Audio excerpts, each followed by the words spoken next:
அன்பார்ந்த எனது யூடியூப் நேயர்களுக்கு வணக்கம். சின்ன சின்ன தாந்திரிக பரிகாரங்கள் செய்து பெரிய வெற்றிகளை அடையக்கூடிய ஒரு ரகசியம். சின்ன வெற்றிகள் பெரிய ரகசியம். அதாவது ஒரு சின்ன எங்க போகும்போது ஒரு லட்டு வாங்கி சாப்பிட்டு போகும், அந்த காரியம் நடந்துடும். என்ன காரணம் அப்படின்னா, லட்டு என்பது உத்திரட்டாதி நட்சத்திரம். அப்ப லட்டு என்று சொல்லக்கூடிய அந்த பொருள் உத்திரட்டாதி நட்சத்திரமாக இருக்கிற காரணத்தினால அது திருப்பதியில விநியோகிக்கப்படுகிறது. எந்த லட்டு வாங்கினாலும் திருப்பதியில தான் லட்டு வாங்கணும்னு கிடையாது. அப்ப திருப்பதி லட்டு அப்படின்னா பணம்னு அர்த்தம். அப்ப எந்த ஒரு மனிதன் தன்னுடைய ஒரு காரியமாக போகும்போது லட்டு என்ன சொல்லலாம்னா வாங்கி உண்டு விட்டு பேர்வாதிய சாப்பிட்டுட்டு பேர்வாதிய பூஜை ரூம்ல எப்பயுமே வெற்றிலையை நீங்கள் அழகாக வெற்றிலையை பயன்படுத்து. அந்த வெற்றிலையை நீங்கள் அந்த வெற்றிலையில தான் வைக்கணும். எந்த ஒரு பொருள் வச்சாலும் சில்வர் தட்டு, அதுக்குண்டான நீங்க என்ன இது வச்சாலும் இயற்கையில் விளையக்கூடிய இலை, வாழை இலை பிளஸ் இது அது என்னது வெத்தலை, இதுல வச்சு பாருங்க. அதுக்கு ஒரு வேலிசம். எந்த ஒரு மனிதன் தினமும் வாழை இலையில சாப்பிட்றான், தினமும் வாழை இலையில் சாப்பிட சாப்பிட சாப்பிட சாப்பிட சாப்பிட அவன் பணக்காரன் ஆவான். வாழை இலைக்கு அவர் மரியாதை உண்டு. ஏன்னா எல்லாம் சோம்பேறித்தனம். வாழை இலை டெய்லி வாங்கி தரேன். வாழை இலை என்பது நெருப்பு சக்தி. வாழை இலை நெருப்பு சக்தி. அந்த நெருப்பு சக்தி வாழை இலையை நேட்டா ஒரு மனிதன் 108 நாள், இதெல்லாம் பரீட்சித்து பார்க்கப்பட்ட ஒன்று.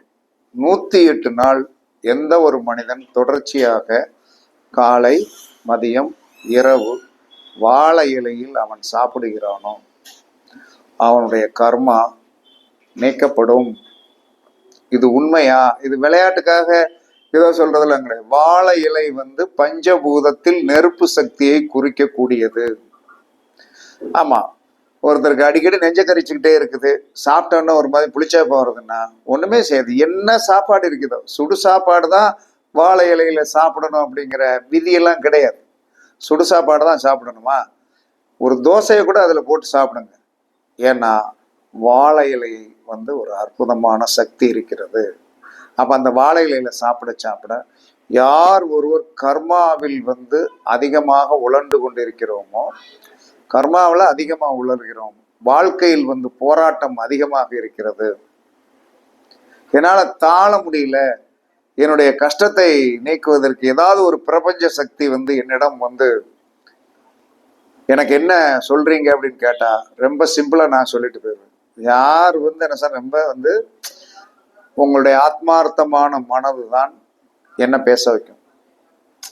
உங்களுடைய உள்ளில் வக்கரம் வைத்திருந்தீர்கள் என்று சொன்னால் என்னால என்ன சொன்னா ஸ்பெண்ட் பண்ண முடியாது. அப்ப ஆத்மார்த்தம் என்பது மனிதனை உண்மையாக நேசிப்பது. ஏதோ ஒரு சந்தேகம் கேட்டுட்டு அதுக்கடுத்து போடா அப்படின்னு சொல்லிட்டு போறது அது ஏற்றுக்கொள்ள முடியாது. அந்த அளவுக்கு என்ன சொன்னா ஒரு 27 வருஷம் இதற்குள்ள அனுபவமா இருக்கிறவங்க பேசும்போதே அவங்களுடைய தெனியை கண்டுபிடிச்சு அவங்க எந்த ஆதிபத்தியத்துல பேசுறாங்க, தாமச குணத்துல பேசுறாங்களா, ராட்சச குணத்துல பேசுறாங்களா, சாத்விக குணத்துல பேசுறாங்களா என்பதை ஜோதிட ரீதியாக அவங்களுடைய பேச்சில் இருக்கின்ற உண்மைத்தன்மை தாமசமா ராட்சசமா சாத்விகமான்னு கண்டுபிடிக்க தெரியணும். அதான் ஜோதிடம். அது இல்லாம என்ன சொல்றான்னா ஒரு மனிதன் என்ன சொன்னா அனுப்பி என்ன சொன்னா 3 மாசம் ஆச்சு, அவன் கேட்கவே இல்லை, அனுப்பிட்டு அப்படியே கம்முன்னு உட்காந்துருக்கிறான். நானு அதை எப்பயுமே நீங்க யாரு ஜாதகம் அனுப்பிச்சாலும் நல்லா ஒரு இதுல குறிச்சு வச்சுட்டு ஃபோன் நம்பர்லாம் குறிச்சு வச்சு எல்லாம் ரெடி. இன்னைக்கு ஃபோன் பண்றான் சார் அப்படின்ட்டு. அப்படியே 12:30க்கு ½ அன் ஹவர்ல அவனுடைய பிரச்சனைக்கு தீர்வு சொல்லி முடிச்சாச்சு. அவ்வளவுதான். அப்ப அவனுடைய பொறுமைக்கு இலகுவான பலன். அவனுக்கு பெருசாக அவனுக்கு வந்து செலவழிக்கிறதுக்கெல்லாம் வழி கிடையாது. அவனுக்கு 1000 ரூபா தான் செலவழிக்கிறதுக்கு வழி இருக்கு. அந்த 1000 ரூபாய்க்கு அவனுக்கு 2 விஷயத்தில் ஒரு கேட்டை நட்சத்திரத்தில் போய் பிறந்தவன் என்ன கர்மாவை அனுபவிப்பான், அந்த கர்மாவுக்கு என்ன செய்யணும்னு ஒரு விதி இருக்கிறது. அதை அவன் ஆத்மார்த்தமாக செய்தான் என்று சொன்னால் 39 வயசு வரை கல்யாணம் நடக்கல. என்ன கொடுமை! 30 வயசுக்குள்ள ஆண்களுக்கு கல்யாணம் நடக்கணும், 27 வயசுக்குள்ள பெண்களுக்கு கல்யாணம் நடக்கணும். இதெல்லாம் கொடுமையானது. அப்ப இந்த கர்மாவை அழிப்பதற்கெல்லாம் நான் சொல்ல சின்ன சின்ன விஷயங்களை நீங்கள் பயன்படுத்தி பாருங்கள். எல்லா மனிதனுமே வாழை இலையில் தொடர்ச்சியாக 108 நாள் தொடர்ச்சியாக நீங்கள் சாப்பிட்டீர்கள் என்று சொன்னால் உங்களுடைய கர்மா போகும். இது சத்தியம், அதெல்லாம் மாற்றம் கிடையாது. அதற்கடுத்து இப்போ ஒருத்தர் வேலை தேடி வந்து ஒவ்வொரு இடத்துக்கும் போகிறோம். அப்போ வேலை தேடி போகும்போது என்ன சொல்றான்னா, என்ன சாப்பிட்டு போகணும், ஏதோ ஒரு இது வந்து என்ன சொல்றான்னா, நமக்கு வந்து போகிறோம், நம்ம போனோன்னு கிடைச்சிடோம்னா சனி நமக்கு ஒத்துழைக்கணும். அப்போ சனி நமக்கு ஒத்துழைக்காம வந்து என்ன சொன்னா, சனிதானே ஹெட் ஆஃப் த டிபார்ட்மெண்ட் அப்படின்னு சொல்லக்கூடிய 10ஆம் பாவத்திற்கு கர்ம என்று சொல்லக்கூடியது சனிதான். அப்ப அவர் வந்து நமக்கு ஒத்துழைக்கணும். அப்ப 2 இந்த கேண்டிமேன் சாக்லேட்டுன்னு இருக்கு. நான் சாப்பிட்டு பார்த்ததில்ல, கேண்டிமேன் சாக்லேட்டுன்னு இருக்கு. அதை சாப்பிட்டுட்டு போங்க. எப்பயுமே வேலை தேடி போபவர்கள் ஒரு 2 சாக்லேட் வந்து கேண்டிமேன் சாக்லேட் வாங்கி வந்து உங்களுடைய பேக்லேயோ அல்லது சாப்பாட்டு கூடையிலேயோ போட்டுக்கிடுங்க. யார் ஒருவரிடம் வேலை விஷயமாக நீங்கள் போகிறீர்களோ பேசுகிறீர்களோ இந்த கேண்டிமேன் சாக்லேட்டை சாப்பிட்டுட்டு போங்க. கண்டிப்பாக அந்த காரியம் வெற்றியில் முடிவடையும். ஒரு இடத்திற்கு போகும்போது திருப்பதி லட்டு என்பது திருப்பதி தான். ஏன்னா லட்டு என்பது அதுதானே, லட்டுக்கு பிரபலம் திருப்பதி. அப்ப திருப்பதி லட்டு வந்து கொஞ்சம் சாப்பிட்டு போங்க, வீட்டில் கொஞ்சம் மிச்சம் வச்சுட்டு போங்க. கண்டிப்பாக உங்களுடைய காரியங்கள் வெற்றியாக நடக்கும். அதற்கு அடுத்து கணவன் மனைவி என்ன சொல்றான்னா, பிரிந்தவர்கள் இருப்பான், அதாவது பிரிஞ்சிருவாங்க. ஈகோனால 2 பேரும் வந்து என்ன சொல்றான்னா, அதுல இருந்து ஒரு ஈகோவை விட்டு கொடுக்க முடியாத ஒரு நிலை வந்து வந்துடும். அந்த ஈகோவினாலே வந்து அப்படியே வந்து பிரிஞ்சிருந்து இந்த பக்கத்துல பிரிஞ்சவனுக்கு என்ன சொன்னா, ஏதாவது வந்து ஒரு தொவல் கிடைச்சுன்னா இந்த பக்கத்துல பிரிஞ்சவங்களுக்கு தான். அது வரக்கூடாது. கர்மா எங்கே இருந்து வருகிறது? மண்ணாலும் பெண்ணாலும் பொன்னாலும் தான் வரும். அப்ப கர்மா வந்து என்ன சொன்னா, சும்மா வந்து ஒட்டெல்லாம் ஒட்டாது. கர்மா என்பது மண், பெண், பொன், இதுல தான் வரும். அப்ப இந்த ஒரு மூச்சுக்காற்று படுதல், பரிசம் என்று சொல்லக்கூடிய உணர்வு, இதன் மூலமெல்லாம் கர்மா வரும். எத்தனையோ பேர் வந்து என்ன சொன்னா, பஸ்ஸில் போகும்போது அந்த காலத்தில் வந்து யங் சேப்ஸ் என்ன காலை உரசுறது, கையை உரசுறது இதெல்லாம் செஞ்சுட்டான். அந்த கர்மா அவன் அத்தனை இழுத்துருப்பான். இழுத்து என்ன சொல்றான்னா, அப்படி கர்மாவை வந்து என்ன சொல்றான்னா வந்து வாழ்க்கையில பிளே பாய் அப்படின்னு சொல்லுவாங்க. அதாவது பிளே பாய்னா வந்து என்ன சொன்னா, அந்த விஷயத்துல பிளே பாயா இருப்பான். அவனுடைய வாழ்க்கையில் கல்யாணம் முடிஞ்சு பாருங்க, அவனுடைய வாழ்க்கை நிம்மதி இருக்காது. எத்தனையோ பெண்கள் வந்து நாம் வந்து சூழ்நிலையாலும் சந்தர்ப்பத்தாலும் இளம் வாலிப சேட்டைகளை செய்யும் போது பப்ளிக்ல வந்து ஒரு கூச்சல் போட்டாலோ எது பண்ணாலோ அசிங்கம் அப்படிங்கிறதுக்காக பொறுத்துட்டு போற தன்மை நமக்கு கர்மாவாக வந்து பெரிய பாதிப்புகளை எல்லாம் பட்டவங்களா இருக்காங்க. சில்க் சப்பா போட்டு வந்தேன்னு சரி, இளமையில ஆடினவனு பூரா நான் இந்த வயதுல பாக்குறேன். ஏன் ஈக்குவலான இருந்தவங்க இப்பயும் இருக்கிறவங்கள பார்த்தா அப்படியே தொஞ்சு போயிருக்கிறாங்க. ரொம்ப கஷ்டப்பட்டு ரொம்ப பரிதாபத்தோடு என்னுடைய அளவுக்கு நான்லாம் வந்து நல்லா வந்து இன்னும் ஹெல்த்து வெல்த்து எல்லாமே வச்சிருக்கேன். ஆண்டவ புண்ணியத்தில் அதெல்லாம் குறையில. கடவுளை வந்து நான் இன்னைக்கு வரைக்கும் குறை சொல்ல மாட்டேன். என்ன சங்கடங்கள் இருந்தாலும் பணம் வந்துடும். அப்ப அந்த பணம் வருவதற்குண்டான அந்த செயல்பாடுகள் வந்து அங்க நடந்துரும். அப்ப இன்னமும் எத்தனையோ பேர் என்ன சொல்றாங்கன்னா ரொம்ப கஷ்டப்படுறாங்க. அந்த கஷ்டத்தை வந்து அவங்களால வந்து வெளியே சொல்ல முடியாம வந்து என்ன சொல்லணும், விக்கி நிற்கக்கூடிய ஒரு நிலைமையெல்லாம் இருக்குது.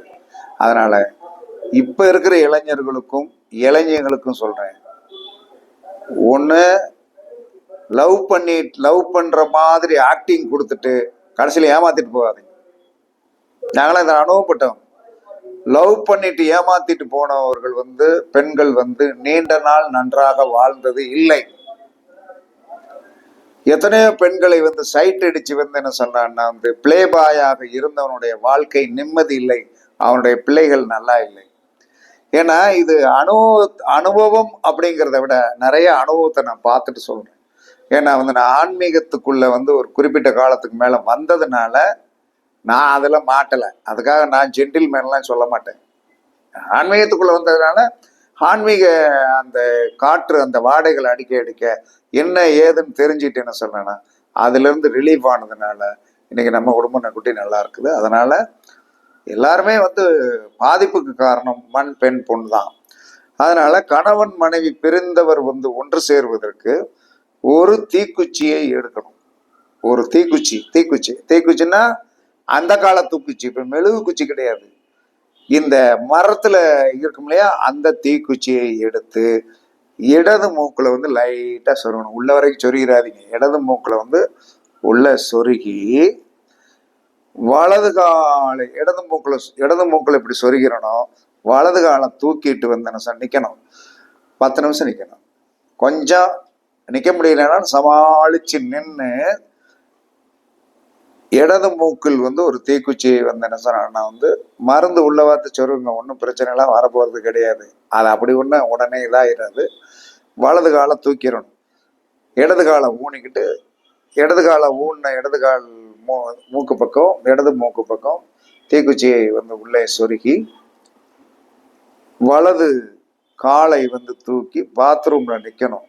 கண்டிப்பாக இந்த கணவன் மனைவி பிரிந்தவர்கள் கண்டிப்பாக ஒன்று சேர்ந்து விடுவீர்கள். இதை தொடர்ச்சியா செய்யணும். கோர்ட்டுக்கு போய் வக்கீலுக்கு கேஸுக்கு செலவழிச்சிட்டு இருக்கிறவங்க நீங்க 48 நாள் தொடர்ச்சியா செஞ்சு பாருங்க. ஆனால் வெற்றி கிடைக்கும். தீக்குச்சி என்ன செய்யறதுன்னு கேட்பேன். குப்பையில விடுங்க, வேற என்ன செய்ய முடியும்? குப்பையில போட்டுருங்க, ஒன்றும் பிரச்சனை இருக்காது. அதற்கு அடுத்து என்ன சொன்னா வீட்டுல அடிக்கடி சண்டை வந்துடும். கொஞ்ச நேரம் பேசிட்டு இருப்பாங்க. கணவன் மனைவிக்குள் கருத்து வேறுபாடு வந்துடும். அந்த கருத்து வேறுபாடு வராமல் இருப்பதற்கு என்ன சொன்னா போன் சார்ஜர் இருக்கு இல்லையா, அந்த வயர்ல ஒரு சின்ன முடிச்சை போட்டு விட்டுருங்க. முடிச்சை போட்டு விட்டு வச்சால் கண்டிப்பாக சண்டை வராது. இதெல்லாம் ஒரு தாந்திரிகமான பரிகாரங்கள். ஏன்னா எல்லா மனிதனுமே என்ன சட்டத்தையோ சமாதானத்தையோ என்ன விரும்பி போனாலும் கர்மாவை அழிப்பதற்கு சில வழிமுறைகளை நீங்கள் செயல்படுத்தினீர்கள் என்று சொன்னால் இல்லாதவனுக்கு இலுப்பை பூ சர்க்கரை, பணம் இல்லாதவனுக்கு கடவுள் மேல் வைக்கிற நம்பிக்கை தான் வெற்றி. இல்லாத என்ன செய்வான்? கோயில போய் என்ன சொன்னோம் 2 தடவை என்ன எந்த ஒரு மனிதன் கோவிலில் போய் கொடிமரத்திற்கு கீழ் விழுந்து தினமும் வணங்கி வருகிறானோ அவனுடைய கர்மா குறையும். இது நான் பார்த்த உண்மை. நான் ரொம்ப நாளா அந்த கோயிலுக்கெல்லாம் போக மாட்டேன். இப்ப ஒரு குறிப்பிட்ட ஏஜுக்கு பிறகு என்ன சொன்னா காலையில அந்த வாக்கிங் போகும்போது அப்படியே உள்ள போயிட்டு போறது. அப்ப அந்த கொடிமரத்தின் கீழ் ஆத்மார்த்தம், கொடிமரத்தின் கீழே நம்ம சாஷ்டாங்கமாக விழும்போது மனிதன் ஒரு நொடி ஒரு அந்த விழுந்து எந்திரிக்கிற நொடி நீங்கள் என்ன நினைக்கிறீர்களோ அது நடக்கும். ஏன்னா அந்த நேரத்தில் வேற சலனங்கள் நம்மை தாக்காது. நம்ம நினைக்கிறது நடந்துரும். கொடிமரத்திற்கு அவ்வளவு பவர் உண்டு. பரிசித்து பாருங்கள். எல்லாம் பரிசித்து பார்க்கறதா. பரிசித்து பார்த்தால் கிடைக்கும். அதற்கு அடுத்து என்ன சொல்லலாம்னா திருமணம் திருமணம் நடக்கணும். ரொம்ப நாளா என்ன சொல்லலாம்னா திருமணம் நடக்காம கஷ்டத்திலே தள்ளி ஓடிக்கிட்டு இருந்தா இந்த மேகி நூடுல்ஸ் இருக்கு இல்லையா, அந்த சிறிய பாக்கெட் வாங்கி அதை சமைத்து மொட்டை மாடியில் திருமணமாகாத ஆண்கள் பெண்கள் சாப்பிட கண்டிப்பா. ஆனா 48 நாள் சாப்பிடணும். நீங்க ஜோதிடம் அப்படின்னு வந்தாச்சுன்னா 48 நாள் ஒரு மண்டலம் ரெகுலரா சாப்பிடுங்க. ஆனா ஒரே டயத்துல சாப்பிடுங்க. காலையிலன்னா காலையில, மதியம்னா மதியம், நைட்டுன்னா நைட்டு. கரெக்டா ஃபாலோ பண்ணுங்க. அந்த பிரபஞ்சத்துடைய சக்தி நமக்கு கண்டிப்பாக கிடைக்கும். அதனால அதை நீங்க செஞ்சு பாருங்க. கண்டிப்பாக பெரிய வெற்றிகள் என்ன சொன்னா சின்ன சின்ன விஷயங்களில் பெரிய வெற்றிகள் இருக்கிறது. இதெல்லாம் எப்பயுமே ஒதுக்கி தள்ளாதீங்க. நாம் பிறருக்கு கூட சொல்லலாம், இதை சாப்பிட்டு பாருங்க சொல்லியிருக்காங்க அப்படின்னா அங்கே கிடைக்கின்ற வெற்றி உங்களுக்கு வந்து ஜாக்பாக்ட் அடிக்கும். சில விஷயங்கள் வந்து இந்த பேசப்படுகின்ற அனைத்து விஷயங்களுமே பரிச்சித்து பார்த்த விஷயங்கள் கண்டிப்பாக எல்லாமே நடக்கும். பரிச்சித்து பாருங்கள், கண்டிப்பாக வெற்றி கிடைக்கும். அதனால வேலை கிடைக்கிறதுக்கு ஒரு இது சொல்லியிருக்கேன். கணவன் மனைவி பிரிந்தவர் ஒன்று சேர சொல்லியிருக்கேன். மனைவியுடன் சண்டை வராமல் இருக்கிறதுக்கு சொல்லியிருக்கேன். திருமணம் நடக்காத கன்னிப்பெண்கள் காளையர்களுக்கு ஒரு சிம்பிளான சொல்யூஷன் 4 விதமானதும் இந்த வாழை இலையில் சாப்பிட்டால் வெற்றி கிடைக்கும் என்பதும், திருப்பதி லட்டு வந்து என்ன சொன்னான்னா வந்து திருப்பதி லட்டாக நினைத்து சாப்பிடணும். நம்ம கடையில் வாங்குறது திருப்பதி லட்டு அப்படிங்கிற நினைப்புல சாப்பிட்டீங்கன்னா கண்டிப்பாக வெற்றி கிடைக்கும் என்று கூறி உங்களிடமிருந்து விடைபெறுவது சிப்பிப்பாறை ஜோதிடர் சாதி ராகவன் ஜெயபாலாஜி. சுகமே சூழ்க, சுகமே சூழ்க, வாழ்க வளமுடன், வாழ்க வளமுடன். வணக்கம், வணக்கம், வணக்கம், வணக்கம்.